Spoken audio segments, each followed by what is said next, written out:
Hello everybody, this is Vince Edwards with Empire Builders, back again to give you some more tips for my startups and entrepreneurs out there. Today I want to cover startup funding rounds and the process. If you're an entrepreneur and you decide to raise capital for your startup, understanding the process and the jargon is very helpful in how the actual investment rounds play out. And so what I'm going to do today is go over the basics for you, just kind of get you lined out, get you some basic information on how it normally proceeds. Everything in when it comes to raising capital in the startup entrepreneur world, it's not all black and white, a lot of it's gray, but here's kind of a guideline of how the trajectory that it normally goes on. So the first official round that you raise money from somewhere other than your bank account, your savings account, that 401k that you decided you was going to cash out to start this business, is usually what we call a friends, family, or founders round. This round usually includes friends, family, close associates who want to invest. Sometimes I call this the grandma and grandpa round. They're probably the largest angel investor group in the world in history because they're going to help little Tommy and little Susie out. But this round should also include founders, angel rounds. This round has the highest risk, but potentially the biggest returns. So that's why a lot of angel groups come in the early stages, even in the founders round, because you're going to get equity from a company at its lowest valuation that will probably ever be offered. But they understand this is a risky proposition. This is for people who believe in you, your idea, the fact that you can take this idea and execute it and get it to market, eventually get it and make money. So this is why people close to you know you who normally comes in at this round. Most groups or entities that invest this round expect a valuation of no more than $5 million. And it usually is an equity round. There's been a growing number of convertible notes or safes being offered at this stage. But that's for another conversation. We talked about a little bit in one of our tips video, because if you have trouble or you don't know how to come up with a valuation, sometimes it's a good thing to do this as a convertible note or a safe. But most angel investors, your friends and family, they don't understand that. What they want is they want a definite piece of the company. They want some equity.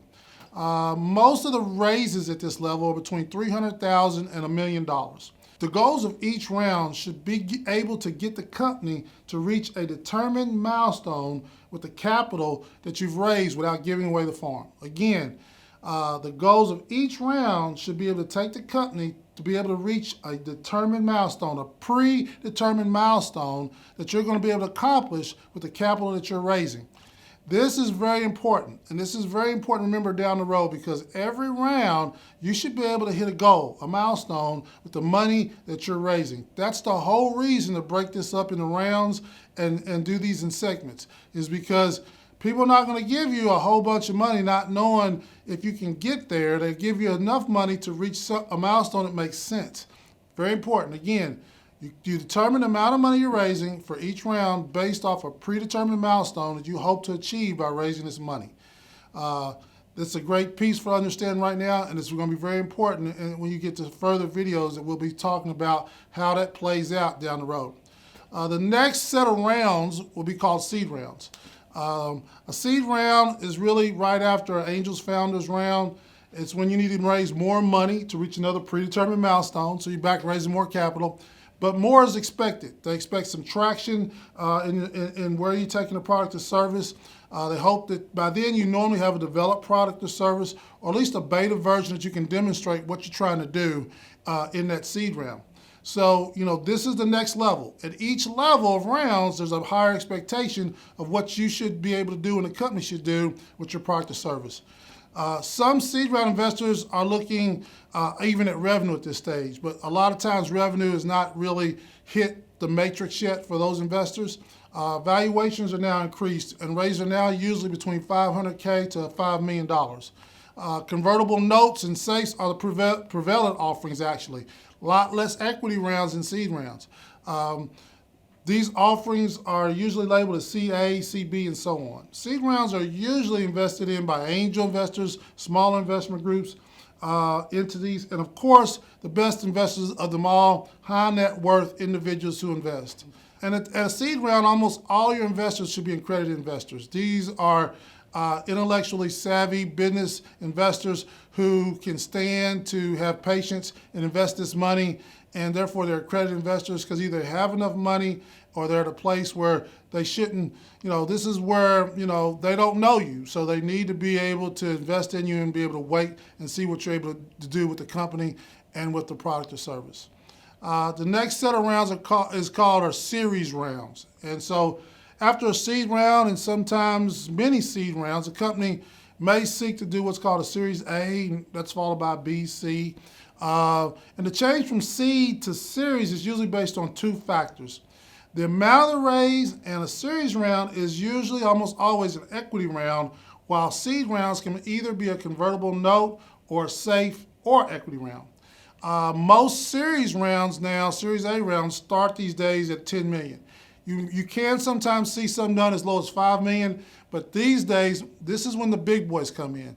The VCs, the institutions, they're looking for investments where you need at least 10 million or more, because that's what they're looking for before they get their chops wet, because they're doing a big investment. They want you to be real far along, and they're looking at this at a different stage. Some angel groups will invest at this realm, and of course, high net worth individuals, they can play in any round they want to, because they've got money, and they're the best investors because they're only one person, and if you can sell that one person, they can put a lot of money in your company.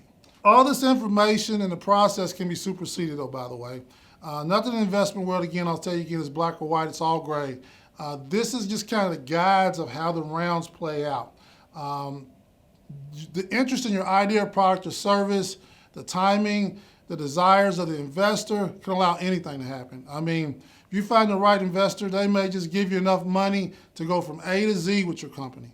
But this is how most scalable businesses raise capital and retain control as long as possible. And the reason why that is because you don't want to give up too much equity too early in the process. If you give up too much equity too early, what happens is you have less equity offer later, it gets into major dilution, and you lose the risk of losing control of your company. So that's why these rounds were developed. That's why this process was developed, was so that you could build your company, build the foundation, get it going, get it to market, start making a bunch of money, but at the same time, let it still be your company. And that's a big part of why it's structured this way. It's structured to help the entrepreneur, but give guidance for the investors as well. If you have any questions or comments, I'll have a couple links below that may give you some more advice about the funding rounds and things. Remember to subscribe to Empire Builders. We're going to keep hitting you with great tips, information. We're going to educate you about this. This is part of our Series 100 videos, but we're about to be getting to our Series 200 videos, which is going to really get in depth of strategy and processes to really help you raise money and do it efficiently and do it more from the assassin approach versus the shotgun approach. We've got some real great information coming down the pipe for you. But anyway, subscribe. If you're an entrepreneur, if you're a startup, you're going to want to keep checking this channel out. Check out the videos. Please leave your comments. If you want to, we're always here to help you grow. Come join the Warrior Nation. So connect with us, and we'll go from there. Have a great day.